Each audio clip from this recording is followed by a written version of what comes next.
ওলাব নতুন 30,000 চাকৰি। দুই এদিনতে ৰাজ্যৰ শিক্ষা বিভাগে প্ৰকাশ কৰিব বিজ্ঞাপন। কলাক্ষেত্ৰত শিক্ষা বিভাগৰ সমাৰোহত ভাগ লৈ শিক্ষামন্ত্ৰীৰ ঘোষণা। খুব সোনকালে আমাৰ শিক্ষা বিভাগত যিখিনি খালী পদ এতিয়া পাইছোঁ আমি, এই খালী পদখিনিৰ কাৰণেও ইতিমধ্যে মুখ্যমন্ত্ৰীয়ে ঘোষণা কৰিছে খুব কম সময়ৰ ভিতৰত বিজ্ঞাপন প্ৰকাশ পাব, তেওঁলোকে আবেদন কৰিব।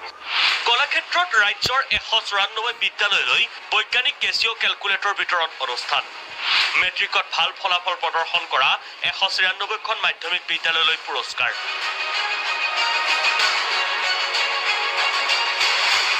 জ্ঞান কি ৰোশনী কাৰ্যসূচীৰ অধীনত এই বৈজ্ঞানিক কেচিঅ' কেলকুলেটৰ বিতৰণ।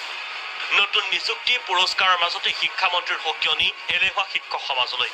এতিয়াৰে পৰা সকলো বুঢ়া শালিকাই মাত মাতিব লাগিব। ময়ো বুঢ়া শালিকা, মই বুঢ়া বয়সত মাত মাতিব শিকিছোঁ। সমগ্ৰ শিক্ষাৰ পৰা কম্পিউটাৰ বিদ্যালয়খনলৈ যোগান দিয়া হৈছে। পেকেটটো পেকেট ভাবেই আছে, তাক খোলাই নাই। আমিতো নাজানো নহয়, মই অসমীয়া মাষ্টৰ কম্পিউটাৰ নাজানো, মই বুৰঞ্জীৰ মাষ্টৰ কম্পিউটাৰ নাজানো। এইটো নজনাটো এটা অজুহাত।